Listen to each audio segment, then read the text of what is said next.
Hello everyone, welcome to the next class. So picking up from where we left off,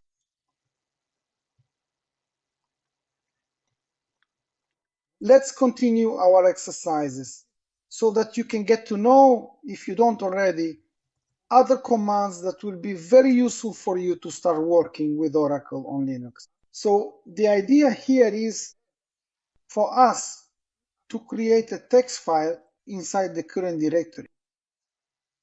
All right, there are a few ways to create a file, and I'm going to show you some of them.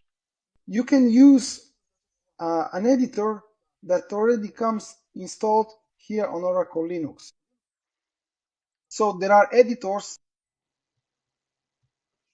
like Nano, V, and Vim that we can use to create files. All right. Later on, I'll show you a very quick way to create a file without any content at all using another command. However, generally speaking, when you're working with Oracle Linux or any other Linux distribution, you will frequently need to create various files or edit files, right?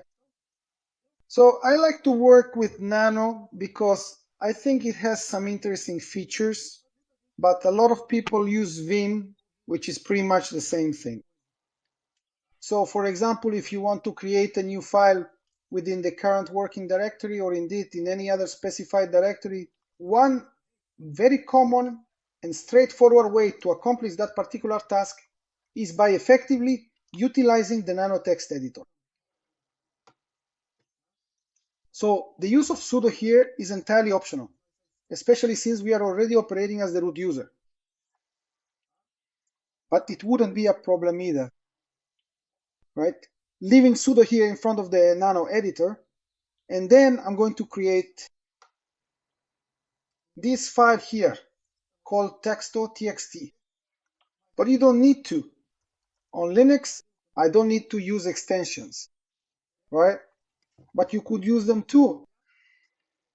I'm going to create it inside the .SQL directory, which is under home, which is exactly the directory where we are not in that directory, we're in home, right? So inside the home directory, there's a directory we created called SQL. So being here inside home, I can create a file inside the DDoS SQL directory using the absolute path, right? Or I could skip the absolute path and just use the alternative path, that is the relative path. That would mean I want to create a text file inside DDoS SQL, which would already be this directory here, the next directory. But I can use an absolute path here. So when I run this command, the editor will open and I can start typing anything right away. Usually we work with configuration files for Linux itself, parameter files. We can also configure files that are used for Oracle or any other software running on Linux, so we use Nano for that. Once it's created, to save the file with Nano, just press Control, okay? Together, Connecticut RLO, and down below it's asking if you want to save this file. I press Enter, and that's it. It's saved. I can keep typing and press Ctrl O again.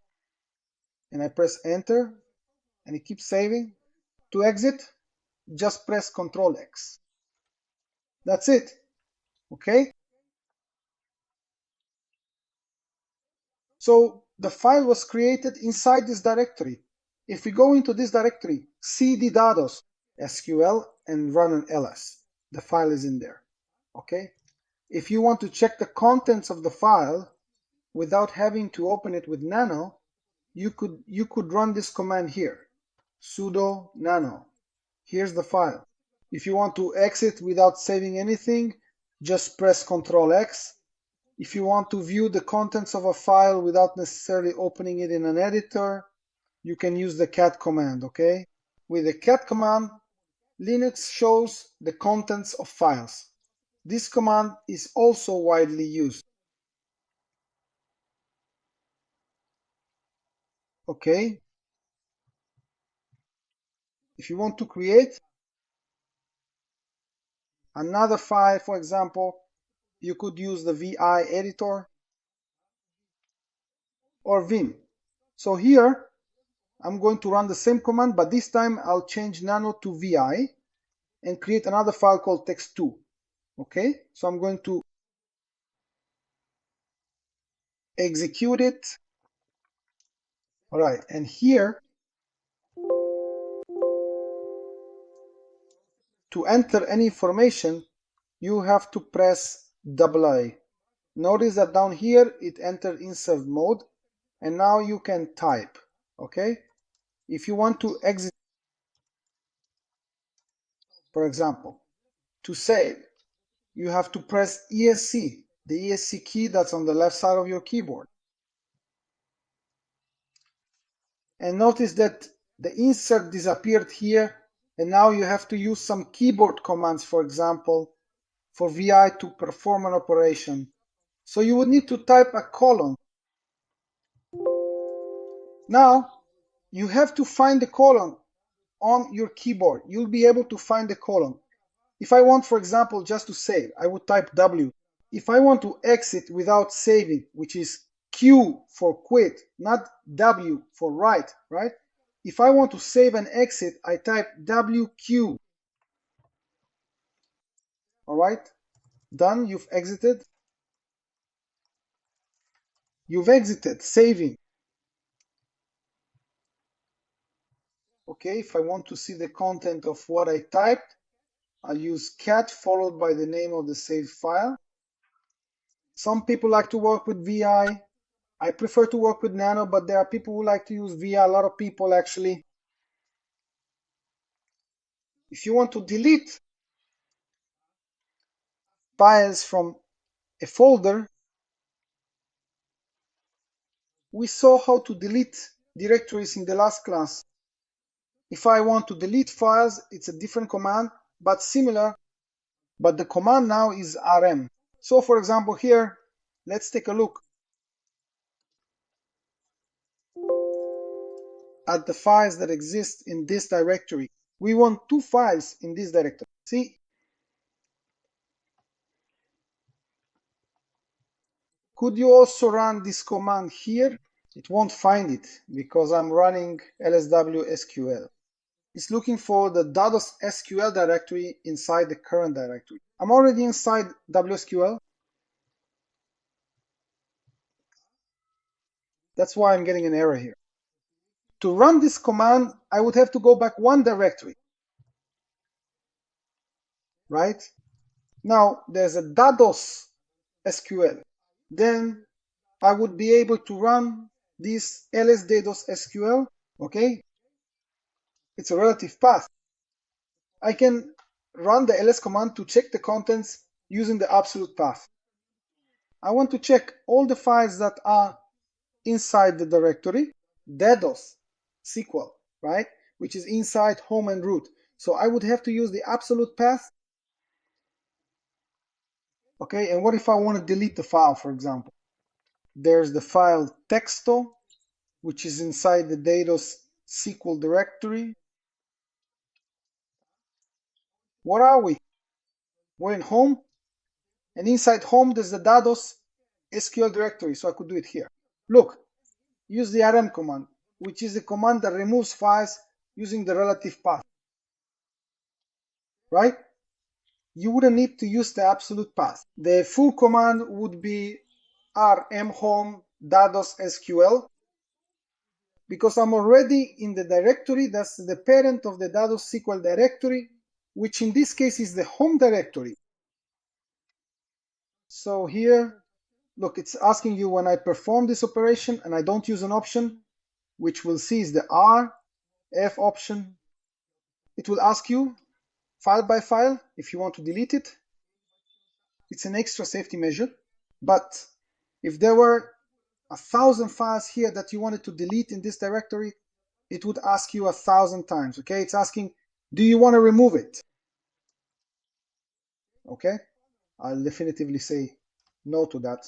So the file still completely exists inside the system. The directory, the text file that I said I didn't want to delete, right? If I want to delete it without being prompted, right, I'm going to use, in this case, the R option.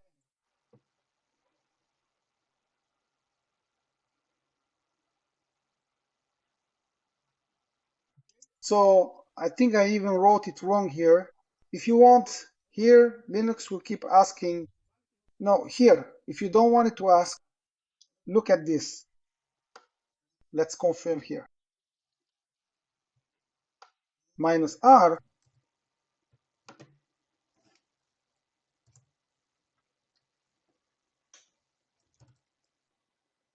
No, it will still ask. Actually, it has to be the RF option, otherwise it will keep asking. Here, minus R is also for deleting directories. So for example, if you want to remove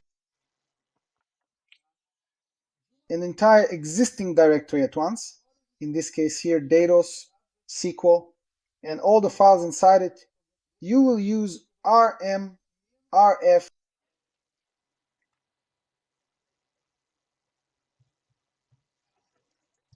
So here, let me see where I am. So I'm going to type here rm rf. So here, it already deleted everything, right? It deleted the directory and all the files inside it.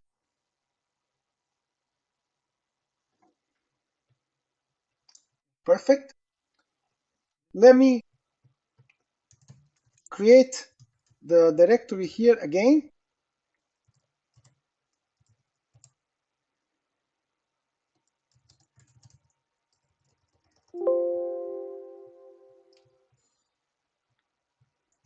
Let's create here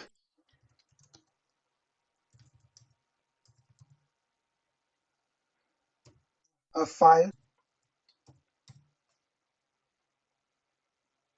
with nano. Press Control, Connecticut RLX.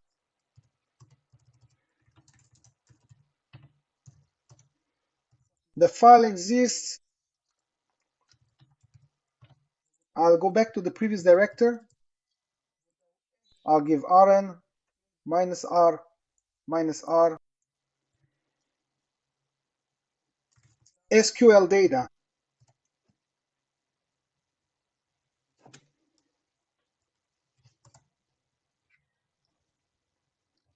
Here he will delete it, but he will ask. That's not right. When I put the RMR here, he will simply delete everything. In this case, directory and files. Because here I only put the name of the directory and not the name of a file, right?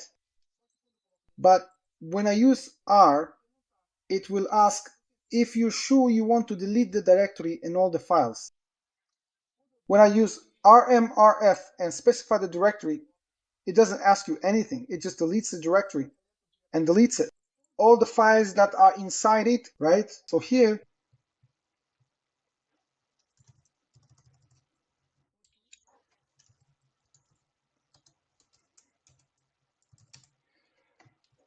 with this command that I was about to show you, which is the touch command, we can create a file, but without any content, okay?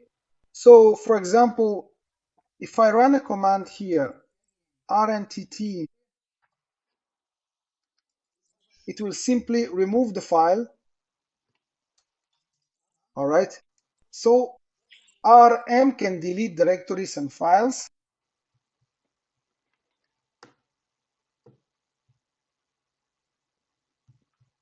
using this command. Here with this option, it deletes everything, directories and files. And as we saw in the last lesson,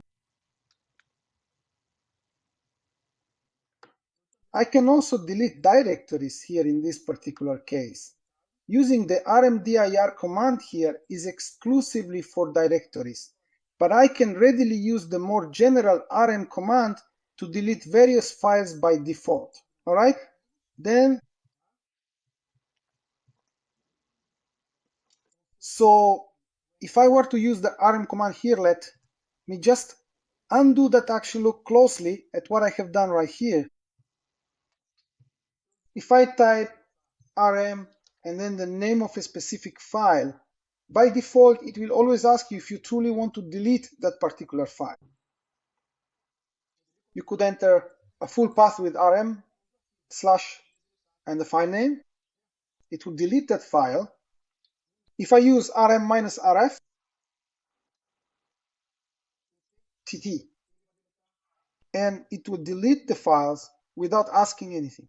And if there were also not here, just files, because I didn't specify the directory in this case, it will delete without asking you anything. It deletes. So let's continue. From where we left off, let me check here. Where did we stop? This lesson,